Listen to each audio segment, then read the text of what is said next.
सदैव अपने सच्चे स्वरूप में स्थित रहकर ईश्वर के विराट रूप के दर्शन करो कि सब मैं ही तो हूँ, मैं, मेरे अलावा कोई नहीं, मतलब द्वैत खत्म हो जाए।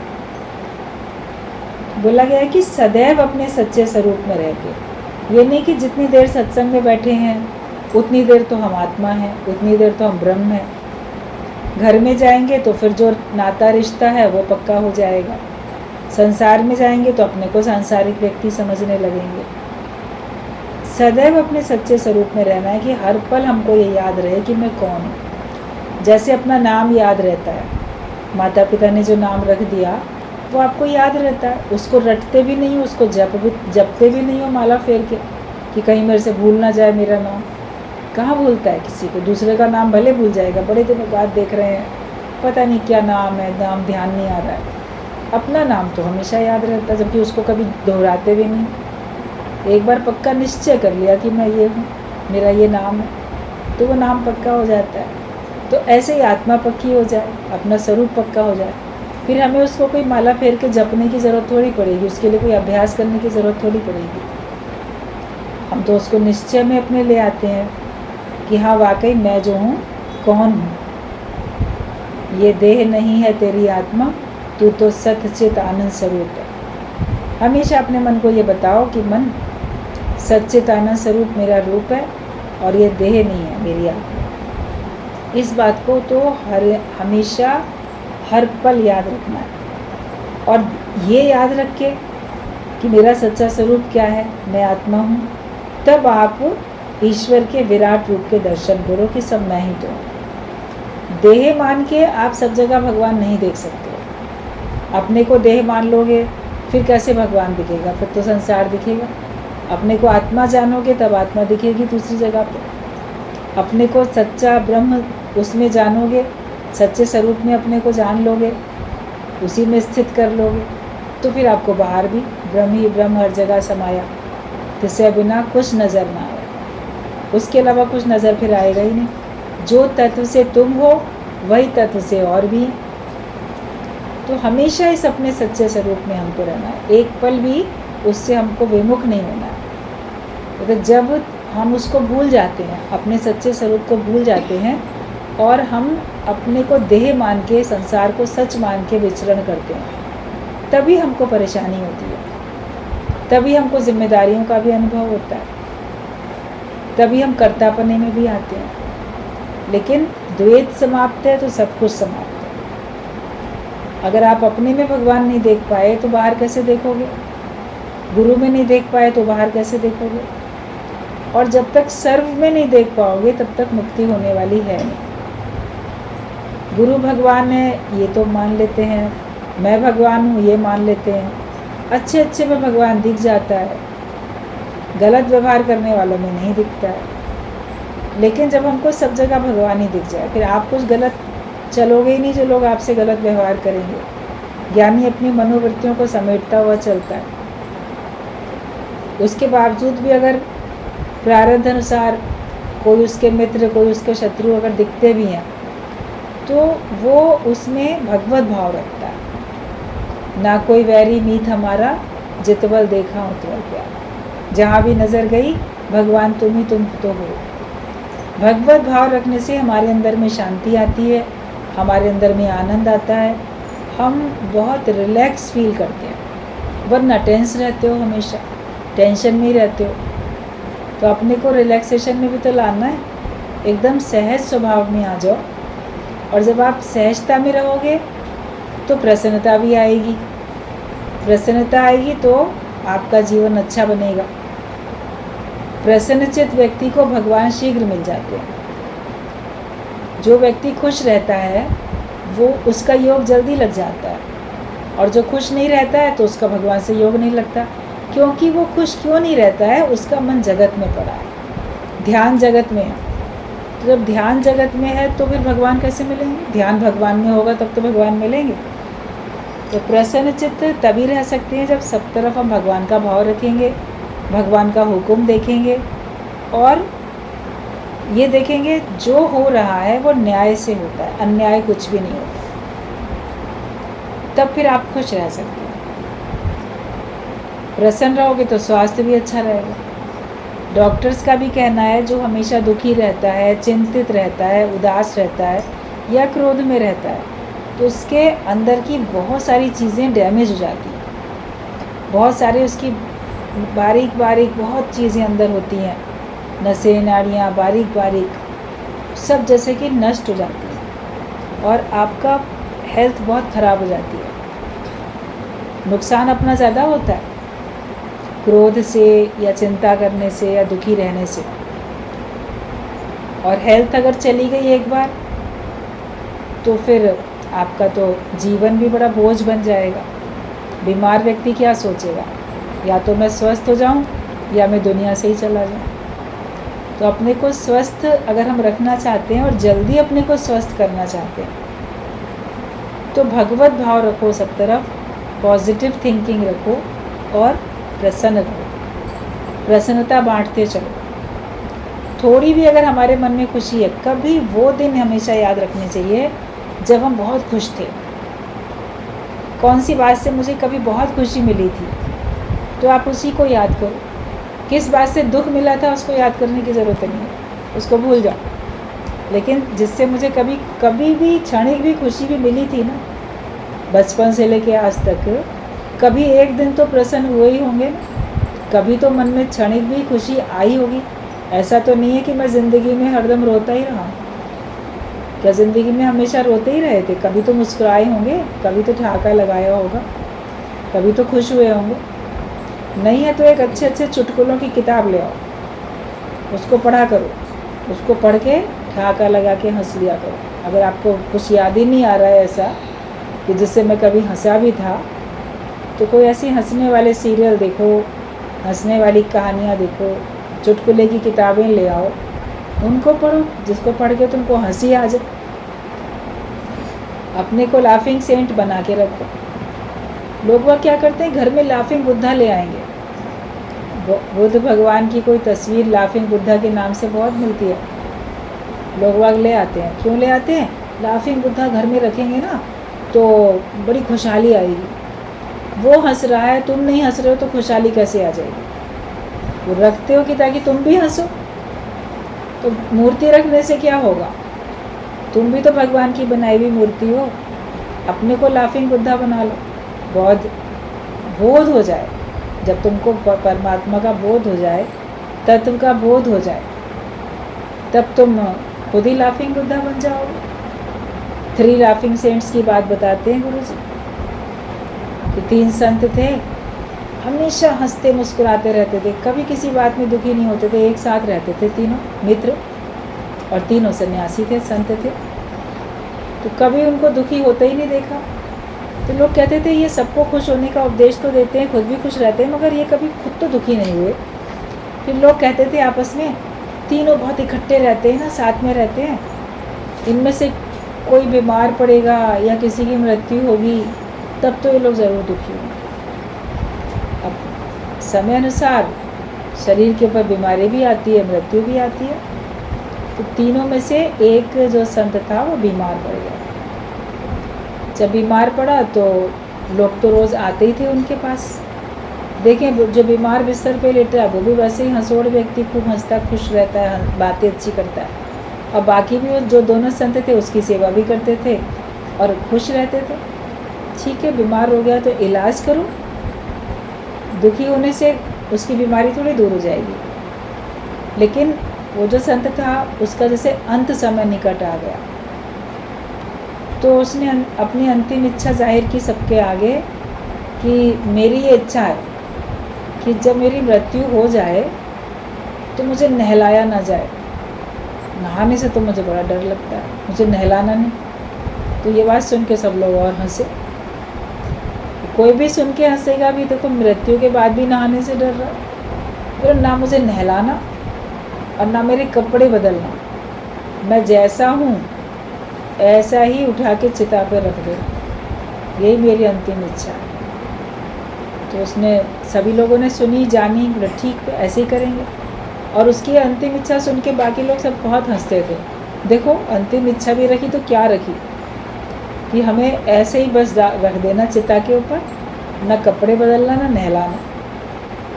अब कुछ समय तक बीमार रहने के बाद उसका शरीर शांत भी हो गया, तो उसकी अंतिम इच्छा का सम्मान करते हुए बाकी दोनों जो उसके साथी थे संत वो भी, और जो बाकी और थे जो भी आते थे उनके पास, उन्होंने कहा ठीक बात है, इसको हम ऐसे ही उठा के अर्थी पे रख के ले गए, वहाँ पे चिता में रख दिया।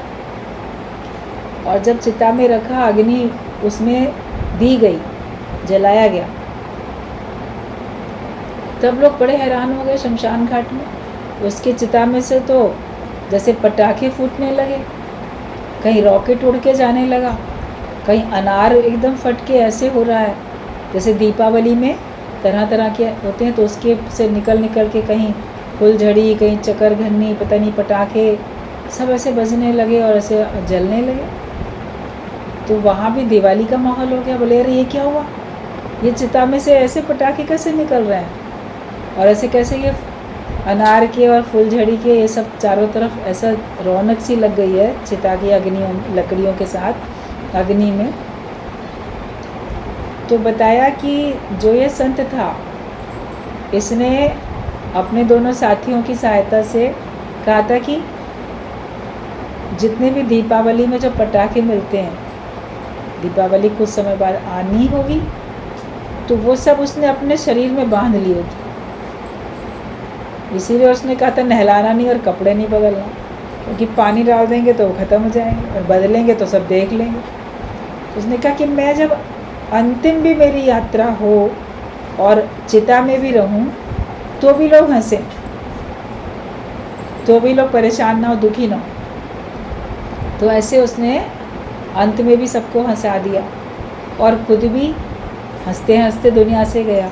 उसके संगी साथी भी सब हंस रहे थे। तो गुरुजी बोलते थे कि वो ऐसा कर सके, तुम लोग भी ऐसा कर सको कि सारा जीवन खुशियों में बीते और मृत्यु को सामने देख के भी हम भयभीत नहीं हो, दुखी भी नहीं हो। वो तो जैसे हम भगवान के नज़दीक हो रहे हैं, भगवान तक पहुंच रहे हैं, उसी से आए थे उसी में जा रहे हैं, तो उसमें भयभीत क्या होना। और ऐसा हम कार्य करें जैसे सब लोग खुश रहें।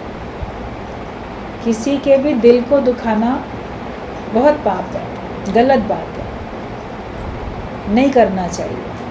हमको हर एक के दिल को प्रसन्न करने की आर्ट हो, वो ज्ञान में आने के बाद सीखो, गुरु सिखाता है, फिर आप देखते हो कि आपका सबका जीवन अच्छा बन जाता है। बिना भगवत भाव रखे आपसे कोई भी खुश रह नहीं पाएगा। आप जैसी दृष्टि डालोगे तो कहीं ना कहीं आपके ऊपर भी लोग वैसी दृष्टि डालेंगे, और जैसा तुम सोचोगे वैसे तुम खुद होते जाओगे। As you think so you become.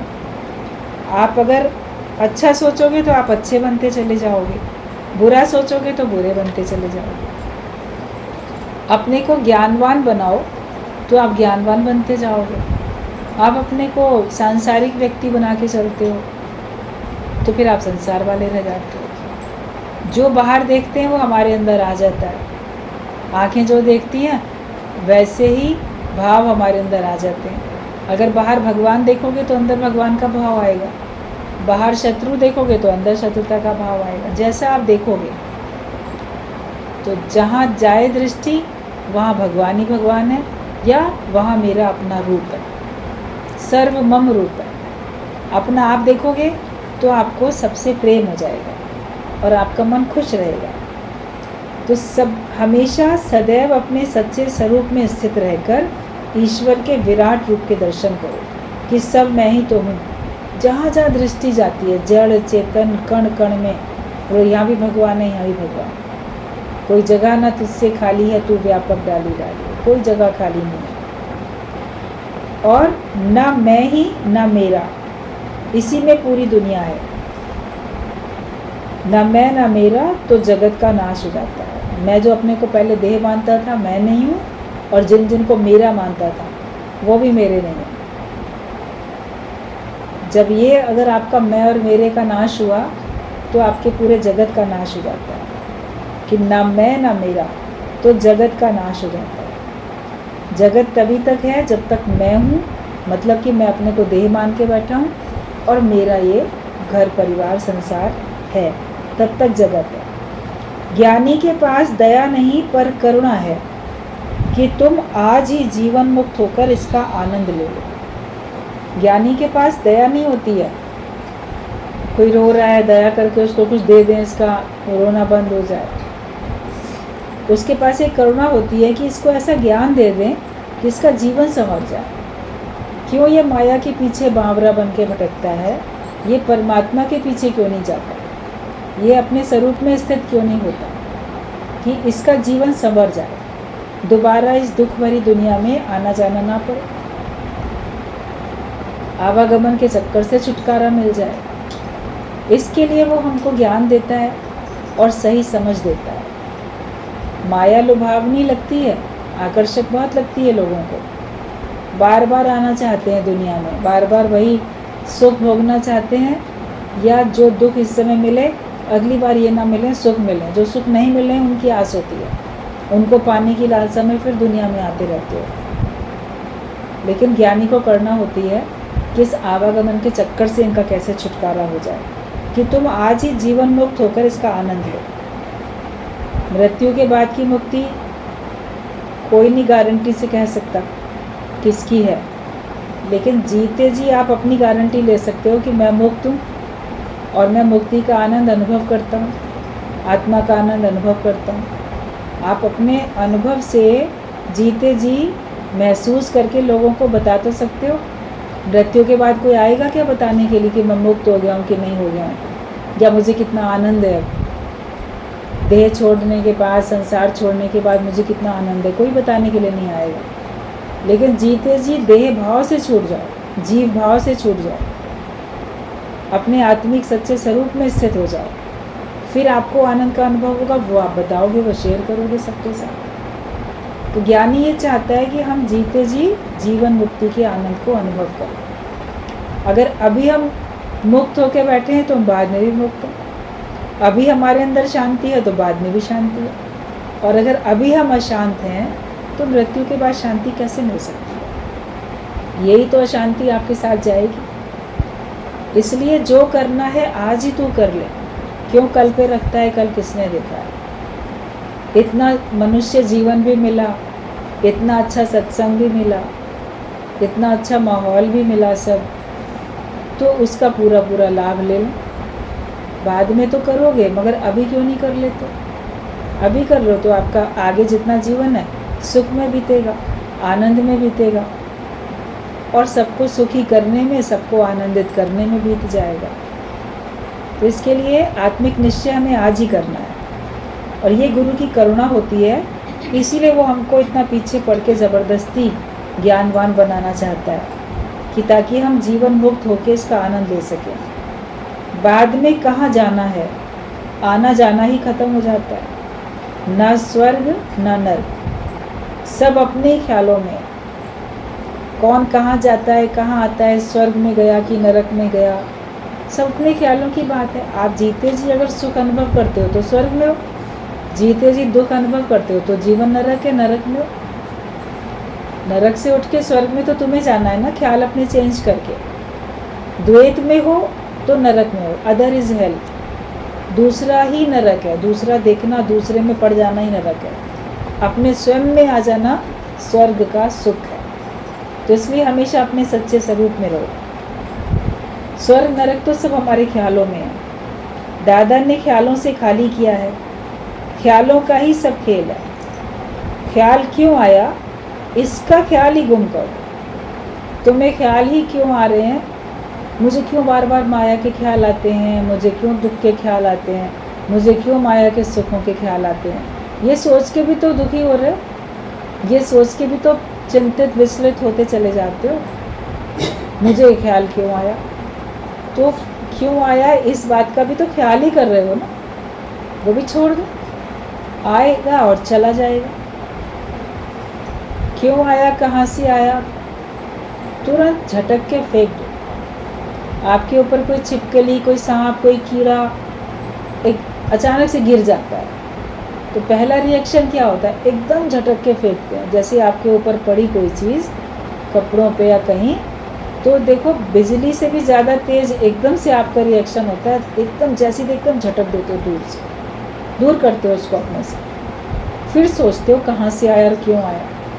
उसके पड़े पड़े थोड़ी सोचोगे, आके आपके ऊपर गिर गया तो आप बोलोगे गोद में आ तो गया, ये कीड़ा मकोड़ा है, सांप, ये बिच्छू, ये छिपकली, कुछ कहाँ से आई, क्यों आई, मेरा कौन सा भाग्य था, कौन सा कर्म था, ये सब सोचोगे क्या उस समय? उस समय तो सबसे पहले उसको दूर करना है। तो जो नेगेटिव थॉट है, माया के जो विचार हैं आए हैं, तो सबसे पहले उनको दूर कर देना। बाद में सोचो क्यों आए, कहाँ से आए, दोबारा ना आए, उसका आप बंदोबस्त कर लो, लेकिन उस समय तो उसको दूर कर दो ना, हटाते जाओ।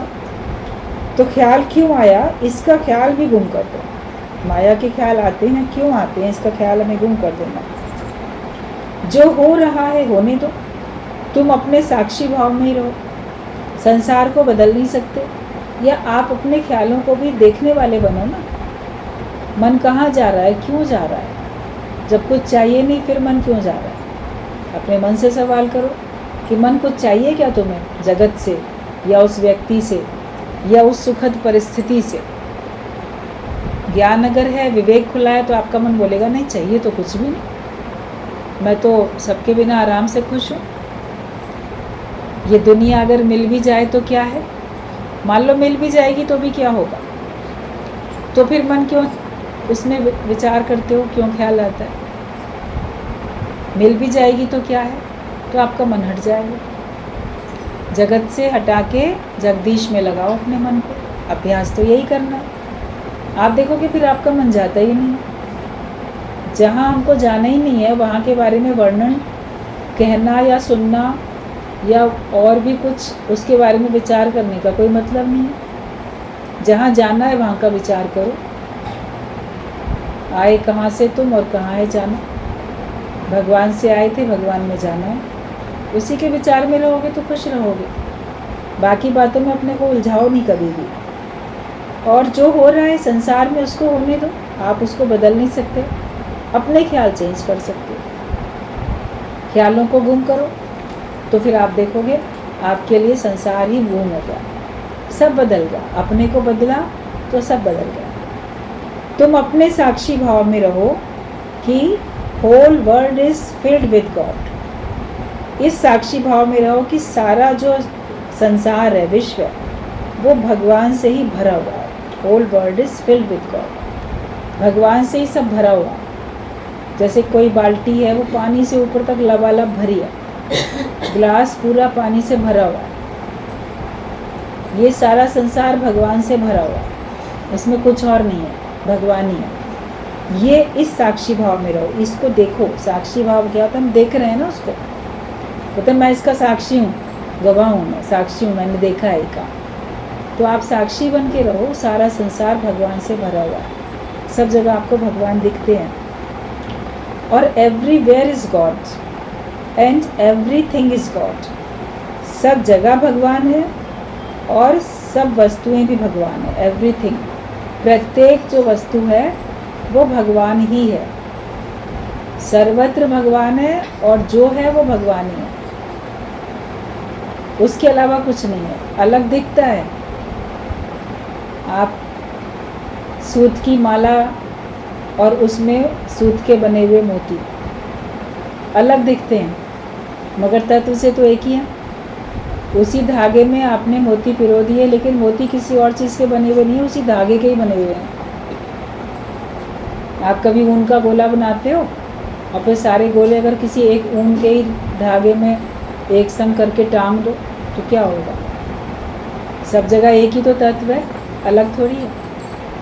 तो सब जगह भगवान है और हर चीज़ भगवान है। ये पक्का हो जाए।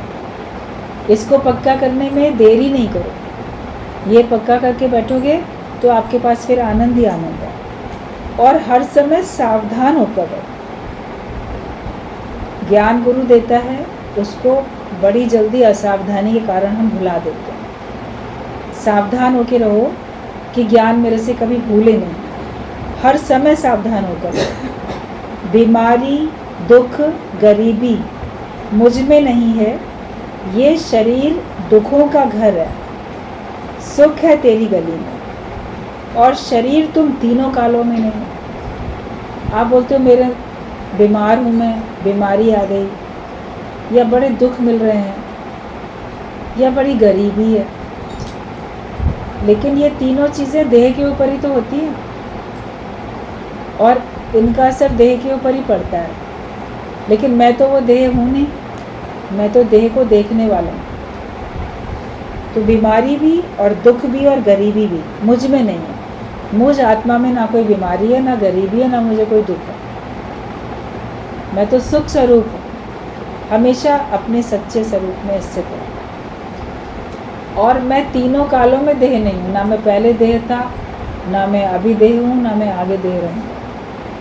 शरीर पर बीमारी आती है, उसका इलाज करो, इंतज़ार नहीं करो, लेकिन अच्छा इलाज करो, खुश रहो, तो आप देखोगे आपकी बीमारी प्रारब्ध के हिसाब से आई, प्रारब्ध के हिसाब से चली जाती है। जैसा भगवान ने रचा है वैसा ही होता है, उससे अतिरिक्त तो कुछ होता नहीं है। दुख भी आपको प्रारब्ध के हिसाब से आते हैं, प्रारब्ध के हिसाब से चले जाते हैं।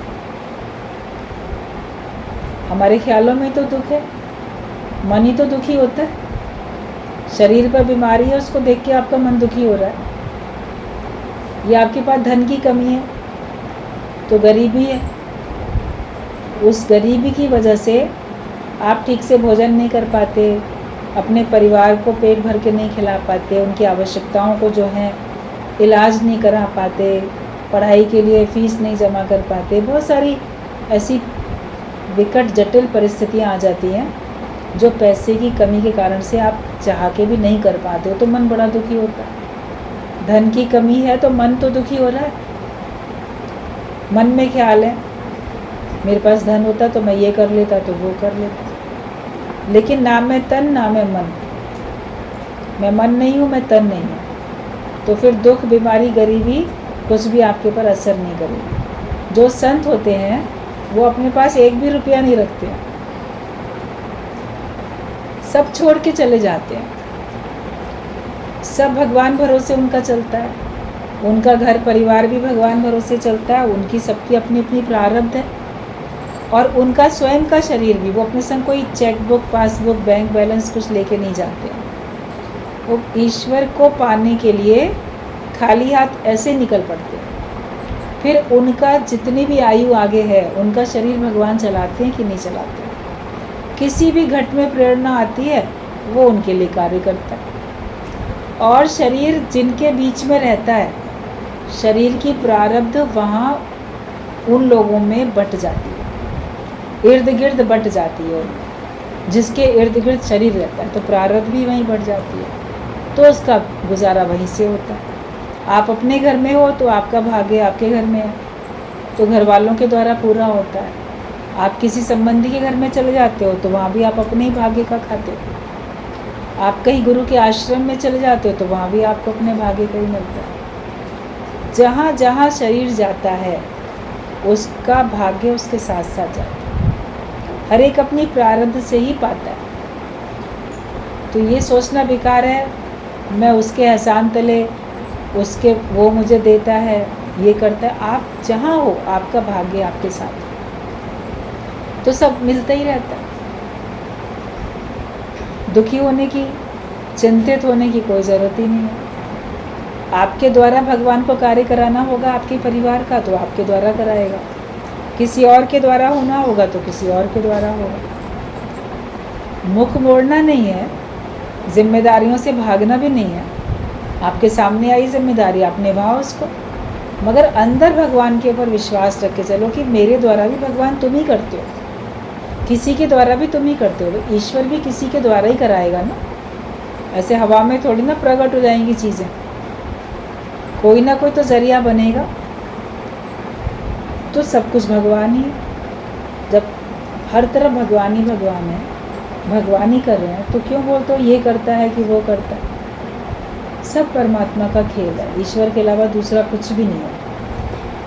तो शरीर तो दुखों का घर है, बीमारी भी है, दुख भी है, गरीबी भी है, और ये शरीर दुखों का घर है। जब तक अपने को शरीर मानते रहते हो तब दुखी होते हो, और देह में तो सब दुख होते ही हैं, कोई ना कोई कष्ट इसमें लगा रहता है। लेकिन सुख है तेरी गली में, भगवान के रास्ते पे चलो, आत्मा की गली में चलो तो वहाँ पे सुख है। शरीर तुम तीनों काल में नहीं हो, पीड़ा शरीर को है पर तुम इसको भी जानने वाले हो। अगर आपके शरीर में कोई तकलीफ आई तो भगवान के ऊपर भरोसा करो और ये सोचो कि शरीर को है, मेरे को नहीं है, मुझे इसको ठीक करना है, मुझे इसका इलाज करना है, लेकिन मुझे अपने मन को सही रखना है। तन के ऊपर है प्रॉब्लम, तन के लिए डॉक्टर है, इलाज है, तो उसके कारण से मन को तो अपने स्थिर रखो।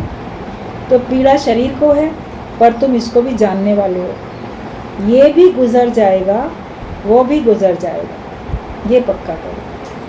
पहले स्वस्थ थे, आज बीमार हो गए तो कल फिर स्वस्थ हो जाओगे। हमेशा आशावादी बन के रहो, निराशा में क्यों चले जाते हो? बोलो ये भी गुजर जाएगा, जो समय आया है वो हमेशा नहीं रहेगा, वो भी गुजर जाएगा, चला जाएगा, बदल जाएगी परिस्थिति, आखिर बदल जाएगी। तो हम उसमें क्यों दुखी हुए कि ये भी गुजर जाएगा और वो भी गुजर जाएगा। जो हमारा मन सोचता है ना, ऐसा होगा वैसा होगा, ये ना हो वो ना हो, तो जो वो मन सोच रहा है, जो ये मन सोच रहा है, सब बदलने वाला, सब चला जाएगा। गुरु ने ही ये दिव्य दृष्टि दी है कि अब हम बिन आँखों के भी देखते हैं। ऐसी दिव्य दृष्टि देती गुरु ने दे दी कि अब हमारी आँखें सत्य को देखती हैं, और आँखें जिसकी नहीं है, कोई सूरदास है, वो भी देख लेता है। ज्ञान की दृष्टि उसको मिल जाती है तो उसको भी ऐसी समझ मिल जाती है कि जैसे वो भी देख लेता है, मतलब अनुभव कर लेता है। सुख के दिन भी बहुत देखे हैं, अब ये दिन भी नहीं रहेंगे। अगर दुख के दिन आए हैं तो ये विश्वास रखो कि ये दिन भी नहीं रहेंगे। सुख के दिन हमने बहुत देखे हैं ना, थोड़े दिन हम दुख के दिन देख लेते हैं, मगर दुख हमेशा नहीं रहेगा। ज्ञान से दुख उतर जाता है। जब आप ज्ञानवान होकर चलते हो तो आपके मन में कोई दुख रहता नहीं है, और बाहर की परिस्थिति भी चेंज हो जाती है। संतों के संग से हमारा भाग्य भी बदल जाता है, मस्तक की रेखा मिट जाती है। आपके प्रारब्ध में कष्ट थे, दुख थे, तो वो सब मिट जाते हैं। भाग्य का लिखा भी संतों के संग से मिटता है। कई ऐसे एग्जाम्पल हैं और कई ऐसे उदाहरण, दृष्टांत कई हैं। संग किया, संतों का संग किया तो भाग्य में बड़े बड़े कष्ट आने थे, वो भी नहीं आए, शूली से कांटा हो गया। थोड़ा भी संग किया तो शूली से कांटा हो गया। जो बहुत ज़्यादा हमको कष्ट होता है तो बहुत कम हुआ। या भाग्य में पता नहीं क्या था, क्या बनना लिखा था, चोर डाकू, पता नहीं क्या क्या बनना लिखा था, मगर हमको किसी अच्छे पुण्य कर्म के फल के प्रताप से हमको सत्संग या संतों का संग मिल गया तो वो बदल जाते। थोड़ा भी कोई सुन लेता है ना, एक वचन भी सुन लेता है, उससे भी उसका जीवन बदल जाता है। और जितना खुद बदलना चाहता है उतना तो और तेज़ी से वो बदल जाता है। आप अपने को सुधारना चाहो, अपने को ज्ञानवान बनाना चाहो, संत बनाना चाहो, तो कोई रोक थोड़ी सकता है। भगवान तो चाहते ही कि आप उसके रास्ते पे चलो आगे, लेकिन कभी भगवान परीक्षा लेने के लिए माया बिखरा देता है चारों तरफ। देखिए, इसके आकर्षण में फंस जाते हो, सत्संग छोड़ देते हो क्या? या कभी दुख ऐसे बिखरा देता है कि दुख में दुखी होके भगवान का नाम लेना छोड़ तो नहीं देते।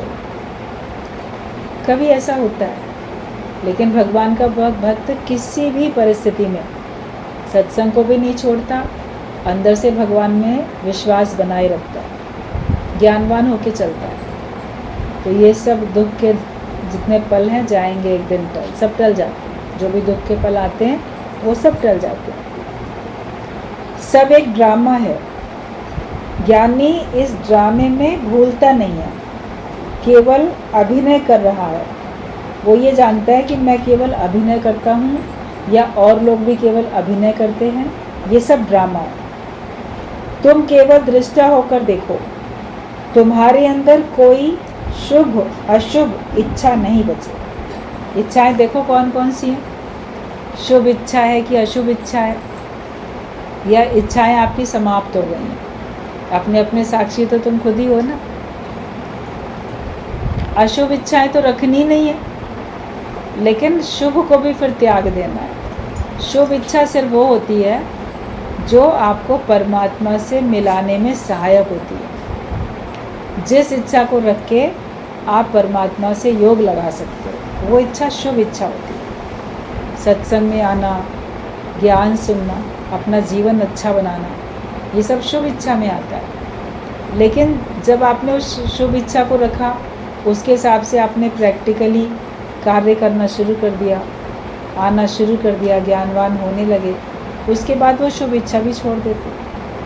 फिर तो हम उसी रास्ते पे चल ही रहे हैं, फिर तो भगवान चला ही रहा है। फिर इच्छा क्यों करें? इच्छा तभी तक की जाती है जब तक हमने उस वस्तु को पाया नहीं है। जब उस वस्तु को पा लिया, उसके बाद इच्छा करोगे क्या? जब आपको परमात्मा मिल गया, आपने भगवान को पा लिया, आपने ज्ञान को पा लिया, आपने अपने अंदर अच्छाइयों को भर लिया, तो फिर अब आप शुभ इच्छा क्यों करोगे? वो तो जो इच्छा थी वो पूरी हो गई। तो शुभ और अशुभ का त्यागी, जब आपका जीवन ऐसा बन जाता है, तब आप जीवन मुक्ति का आनंद अनुभव करते हो। वरना फिर अगर कोई शुभ इच्छा जन्म ले लेगी, ये कर लें, वो कर लें, ये बना लें, इसका जीवन बना दें, यानी ये मान के चलता है कि उसके द्वारा भगवान कार्य ले रहे हैं। किसी का जीवन बनेगा उसके द्वारा तो भगवान की मर्ज़ी है, कुछ और बनेगा तो भगवान की मर्ज़ी है, मगर वो अपनी इच्छा नहीं रखता है, इसलिए वो बंधता नहीं है। इच्छाएं में बांध देती हैं, जगत से बांधती हैं, तरह तरह के इच्छाएं रख के हम जन्म मरण के चक्कर में आते हैं। तो शुभ और अशुभ दोनों का त्याग हो जाए, और शुभ अशुभ इच्छा का त्यागी ही मेरे को प्यारा है। भगवान कृष्ण ने ये बात बोली है, शुभ अशुभ का त्यागी मुझे प्यारा है। खेल को खेल करके देखो, जो इस संसार में जो कुछ आँखों से दिखाई देता है उसको एक नाटक समझो, खेल समझो, और खेल करके ही देखो। गुरु ने सब मन के झगड़ों को ख़त्म कर दिया है। अपने मन के झगड़े ख़त्म हुए कि नहीं, ये देख लो। जब गुरुवान बनोगे, गुरु को ही अपना जीवन की डोर सौंप दोगे, तो आपके सारे झगड़े ख़त्म हो जाएंगे। ना मैं मन ही रहा, ना मैं तन ही रहा, सदगुरु मिलने से झगड़ा ख़त्म हो गया। किसी दूसरे से झगड़ा नहीं, लेकिन अपने को मन मान लेते हो, अपने को तन मान लेते हो, तभी तुम्हारा और तुम्हारे आत्मा का, तुम्हारा अपने से ही झगड़ा हो जाता है। उलझते रहते हो, लेकिन ये झगड़ा ख़त्म है। तो मन के जितने भी ख्याल हैं जो आपको परेशान करते हैं, वो सब खत्म हो जाते हैं कि गुरु ने सब मन के झगड़ों को ख़त्म कर दिया। मतलब तुम्हारा मन स्थिर हो गया, मन शांत हो गया और निर्वासनिक कर दिया। गुरु ने हमें वासना से रहित किया, किसी प्रकार की इच्छा वासना नहीं रहती है। हमें शांत अकर्ता भाव में रहना है। थकान भी शरीर को है, मुझ में नहीं है। कभी बहुत थक जाता है ना शरीर, कभी सवेरे भी सो के उठो तो आपको लगेगा पूरी मुझे ताजगी महसूस नहीं हो रही है, अभी थका थका सा शरीर है, या थोड़ा भी काम किया हम तो थक जाते हैं, हम कर नहीं पाते। तो थकान भी शरीर को हो रही है, मन क्यों थक रहा है? अब मैं कर नहीं पाता, चल नहीं पाता, तो आप ये सोचो मन भी थक जाता है। मन में निराशा आती है, उदासी आ जाती है, उत्साह उमंग खत्म हो जाता है। तो थकान भी है तो शरीर को है, मुझको थोड़ी थकान है। हमेशा अपने को देह से अलग करते चले जाओ कि थकान भी शरीर को है, मुझ में नहीं है। I want nothing, I possess nothing, कि मैं कुछ चाहता भी नहीं हूँ और मैं कोई भी चीज़ अपनी पोजीशन में नहीं रखता, मतलब अपने अधिकार में नहीं रखता। ये मेरी है, ये मैं नहीं मानता। आप कोई मकान खरीदते हो, बुक किया था, अलॉट हुआ, तो उसकी पोजीशन लेनी पड़ती है ना जाके, चलो हमने अपनी पोजीशन ले ली, मतलब अब ये मेरा हो गया, मैंने अपना अधिकार उस पर ले लिया, मैंने जाके दूसरे ने हैंड ओवर कर दिया, हमने ले लिया। तो ज्ञानी कुछ अपने पास रखता ही नहीं है, वो कुछ चाहता भी नहीं इसलिए कुछ रखता नहीं है। आप कुछ चाहते हो इसलिए कुछ रखते हो। ज्ञानवान तो बोलता है कि आई वॉन्ट नथिंग, मैं कुछ चाहता नहीं हूँ, आई पजेस नथिंग, मैं कुछ अपने पास अधिकार रखता भी नहीं, कुछ अपना मान के किसी को बैठता भी नहीं, मेरा नहीं है पर मैं ही तो हूँ, ये बात पक्की रखता है कि मेरा कुछ भी नहीं है, लेकिन जहाँ नज़र जाती है वहाँ मैं ही हूँ। द्वैत खत्म है, अनेकता में एकता, वो उसको अनुभव होती रहती है। मज़ेदार मैं खुद हूँ, स्वयं का रस मैं पीता हूँ। मुझे दूसरे से सुख नहीं लेना है, दूसरे से आनंद नहीं लेना, लेकिन मैं स्वयं आनंद का भंडार हूँ और मैं रस अपने स्वयं से लेता हूँ। अपने में मैं स्वयं अपने आप में रहता हूँ, अपनी आत्मा से अपनी आत्मा में संतुष्ट। ये स्थित प्रज्ञ का लक्षण बोला है भगवान ने भगवद गीता में, कि जो अपनी आत्मा से अपनी आत्मा में संतुष्ट रहता है, मतलब अपने आप में ही संतुष्ट है, उसको अपनी खुशी के लिए, संतुष्टि के लिए, तृप्ति के लिए किसी और के आधार की ज़रूरत नहीं, किसी और वस्तु की ज़रूरत नहीं। तो अपने आप को ऐसा बनाओ भरपूर, आया हूँ दुनिया में मैं ही एक अकेला, मैं ही हूँ और मैं अपने आप में भरपूर हूँ। जब आत्मा का निश्चय करके बैठोगे तो अकेलापन आपको शक्ति देगा, और अपने को देह मान के बैठोगे तो अकेलापन आपको कमज़ोरी देगा, भयभीत करेगा। अकेला मैं हूँ, मेरा कोई नहीं है, तो उदासी आएगी, क्योंकि वो अकेलापन आपने देह से लगा रखा है। और एक अकेला मैं ही हूँ जहाँ पे दूसरा है ही नहीं, केवल एक, केवल वही है, एक है, तो फिर आपको शक्ति रहती है। तो अपने आप में भरपूर रहो, अपने आप में संतुष्ट रहो, अपनी प्रसन्नता के लिए कहीं दूसरी तरफ सोचो ही नहीं, देखो ही नहीं। मैं अपना ही रस, अपना रस स्वयं का मैं पीता हूँ, मैं अपने आप में भरपूर होकर तृप्त होकर रहता हूँ।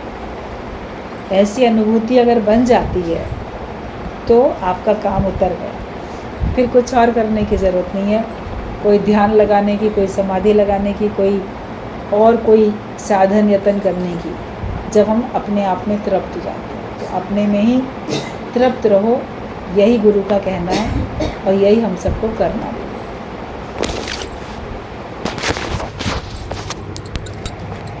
मुश्किल पड़े तो बात करनी।